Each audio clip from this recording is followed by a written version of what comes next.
Yung Signos tsaka yung QYT, parehas lang itong laman ng board nya. Parehas lang lahat. Halimbawa, ito yung modification nya. Ito ay gawin mo siyang RX. Hindi na ako gagawa ng TX kasi simple lang naman yun. Resibo naman yan.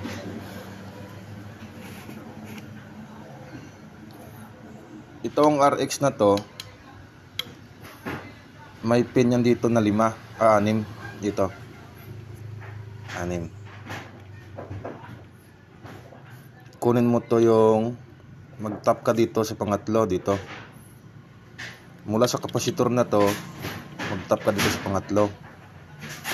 Ito yung COR nya. Yung COR nya, ikotin mo to ngayon sa PTT.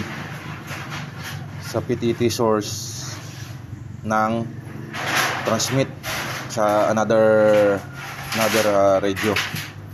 Ngayon, i-modify mo yon, tanggalin mo muna to yung ribbon nya para magkaroon ka ng space. Pagtuklap mo, yan na siya. Pagtuklap mo, tanggalin mo na ribbon para hindi mahatak. Yung source ng PTT dito yun, nasa labas. Yung dito. Yung dito. Yung pinaka-source ng PTT, although na-check ko naman na yan, na-tester ko naman na ito yon, yung secondary pin. Ito yung primary pin, yung ito. Ito yung secondary. Dito yung pangatlo. Apat. Ito yung primary, secondary, tsaka pangatlo, pang-apat. Ito yung sa PTT.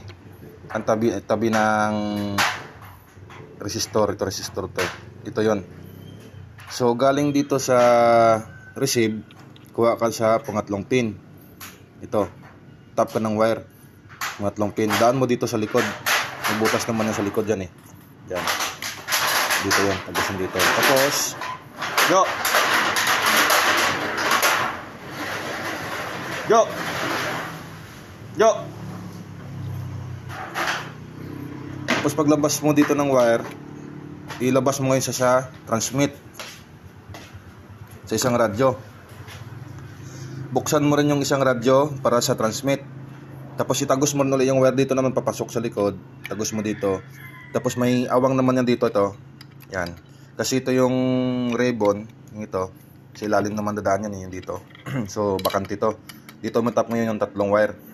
Tapos from COR, tagos mo dito, lipat mo sa kabilang unit ng radyo as a transmit.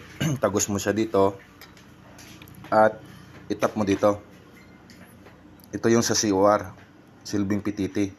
Tapos cut mo to ng, ito yung sa receive, cut mo to audio to eh. Ito yung audio nya. Kunin mo lang yung positive negative, tap ka lang din ng wire dito, tagos mo ulit, ibalik mo rin siya sa transmit. Same process pa rin dito. Itap mo siya ngayon dito sa first pin and third fourth pin dito. Ito yung first pin, second, third, and fourth. Ito yung sa COR, ulitin ko, ito yung sa COR or COS. Ito naman yung sa audio negative at audio positive. Ito connected naman to, series naman to, yung 1 and 3. Series naman yan.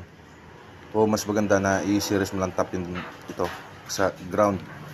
Ito yung positive ng audio. Ito naman yung COS. Ngayon pag na-flat mo yan, matitesting mo na siya. Yung ipoprogram mo dito sa receive, yun yung ano lang, simplex na transmit ng handheld ni Eco Tower. Yung bato ng handheld ba, yun ang iprogram mo dito sa kanya, pero simplex.